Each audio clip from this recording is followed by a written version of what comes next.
I bought a house, but my family expected me to let my sister's entire family live there, for free. When I refused, they lost their minds. I cut them off, and now I'm moving to New York to start over. Buying a house was never just about having a place to live. It was proof, to myself, to my family, that I had made it. That all the years of budgeting, skipping vacations, cooking every meal at home instead of ordering takeout had meant something. It was mine. And yet, somehow, my family saw it as theirs. I should have known something was off when Mom called me out of nowhere. "Sweetheart, we're expecting you for dinner this Saturday," she said, her voice light and sugary, too sugary. "Jenny and Mark will be there with the kids. It's been so long since we've all sat down together." I hesitated. It hadn't been that long. Family dinners weren't exactly pleasant occasions. They were mostly a series of repeated complaints. Jenny and Mark whining about money, Mom doting on their kids like they were royalty, and Dad grumbling about the government while ignoring literally everything else happening in the room. Still, I went. The moment I pulled up to my parents' house, my stomach sank. Jenny's minivan was parked across the driveway like she owned the place. Classic. Inside, the usual chaos greeted me.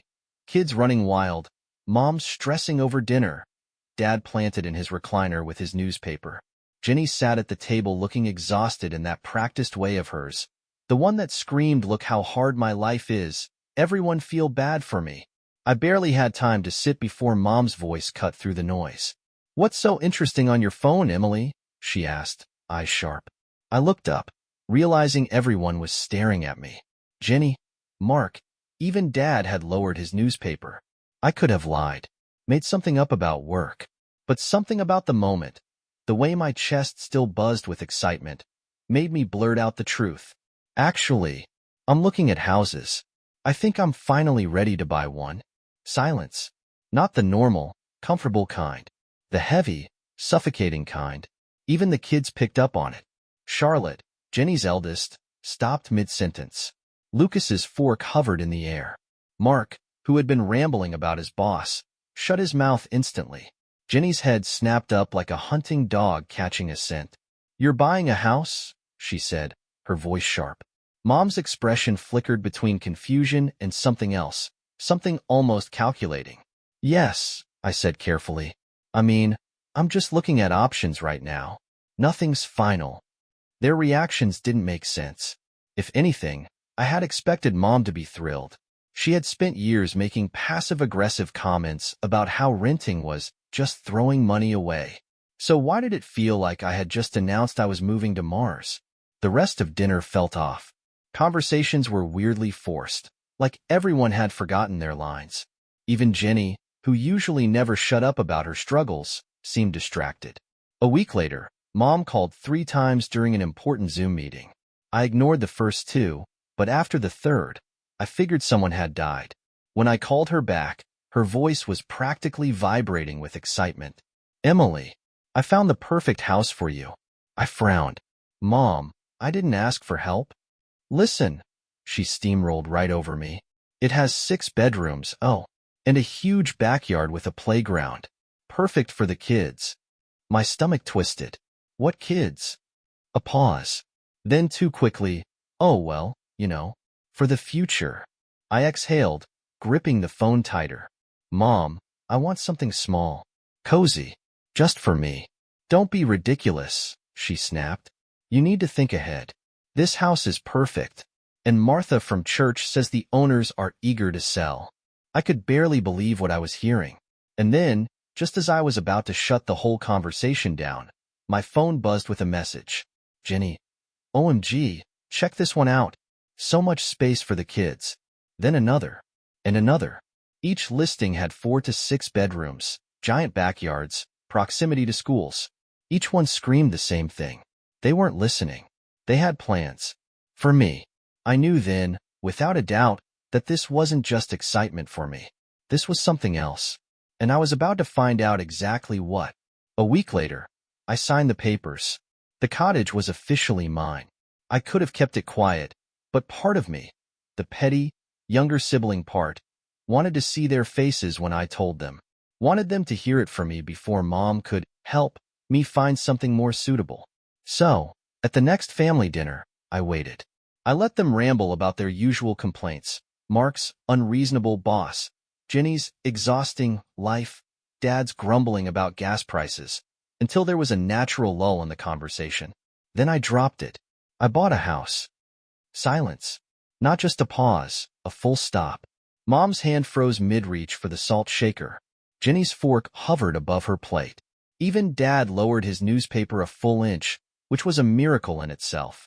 You what? Mom asked, her voice strangely calm. I took a sip of my water, watching them. I bought a house. A cottage, actually.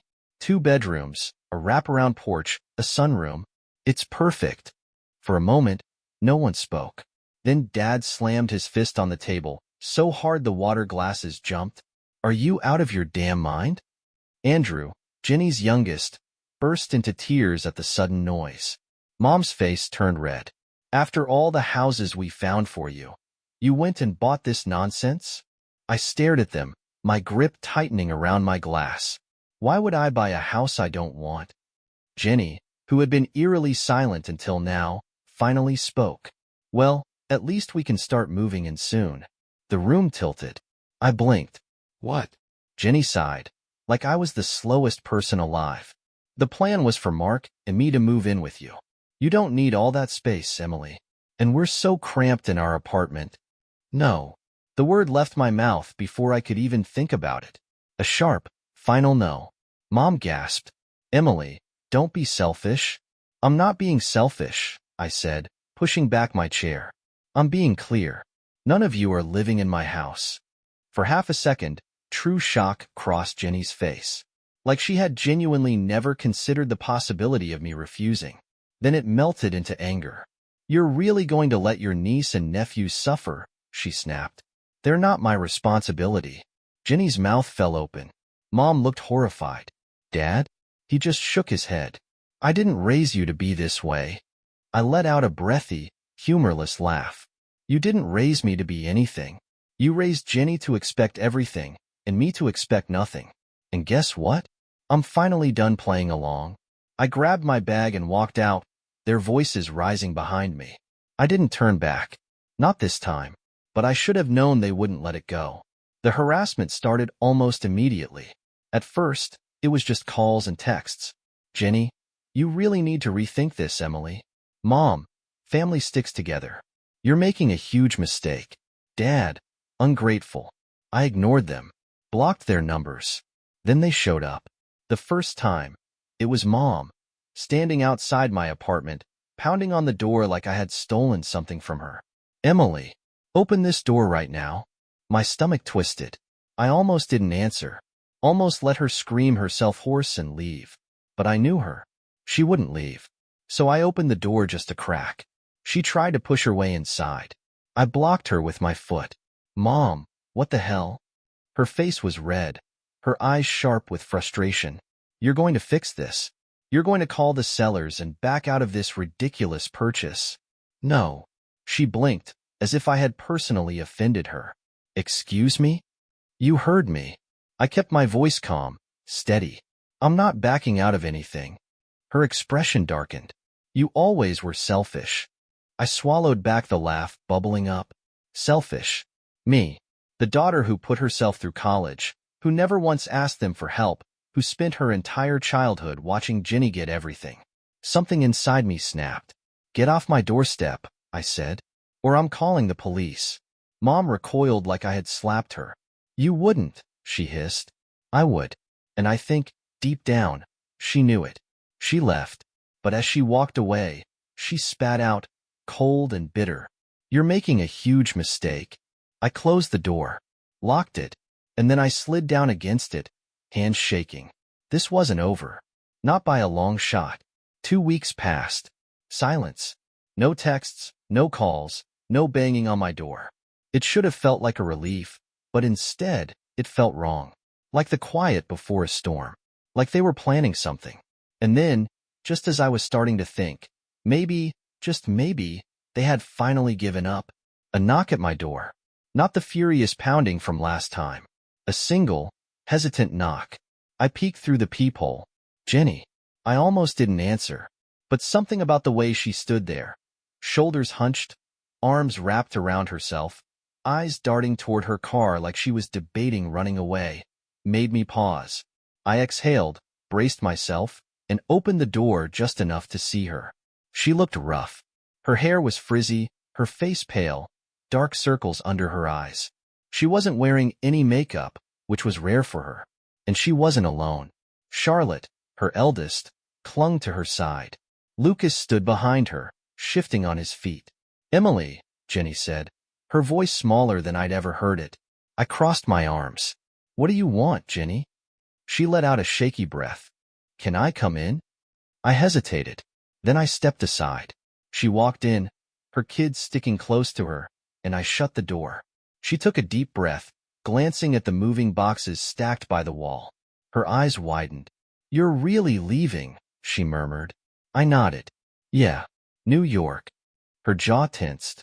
"Mom said you'd fail, that you'd come crawling back." I huffed out a laugh. "Of course she did." Jenny rubbed at her arms, suddenly looking uncomfortable. Then, quietly, almost too quietly, she said, "Mark left." I stared. "He what?" She swallowed hard. "Packed a bag, walked out. Said he couldn't handle the stress anymore." For a second, I felt nothing. Then, slowly, the weight of her words settled in. Mark was gone. Jenny was actually alone. I watched her, waiting for the usual manipulation, the guilt trips, the excuses. But they never came. Instead, she just looked lost. I exhaled, rubbing my temples. "What do you want from me, Jenny?" She hesitated. "I don't know. I just—" Her voice cracked. "I don't know how to do this alone." Something inside me twisted. Because once, before everything, she had been my sister. Before the favoritism, before the entitlement, before she started seeing me as her safety net. I sighed. "I'm not going to fix this for you." Jenny nodded quickly. "I know. I just needed someone to talk to." For the first time in years, she wasn't demanding anything from me. And I didn't hate that. So I sat down across from her. And for the first time, we actually talked. A month passed. Jenny didn't ask me for money. She didn't try to guilt me into letting her move in. She didn't send Mom after me with thinly veiled threats about family loyalty. She actually listened. She found a job. A bookkeeping position at a small office. Not glamorous, but steady. Enough to support herself and the kids. Then, last night, she called me. Not a text. Not a desperate voicemail. A call. I almost didn't pick up. But something in me, curiosity, maybe, made me swipe to answer. "Hey," I said. A pause. Then, a breathless, almost disbelieving laugh. "I got an apartment," Jenny said. I sat up a little straighter. "Wait, seriously?" "Yeah." I could hear the smile in her voice. "It's small, but it's ours. The kids love it. Charlotte already picked out a spot for her desk. Lucas wants to paint his room blue."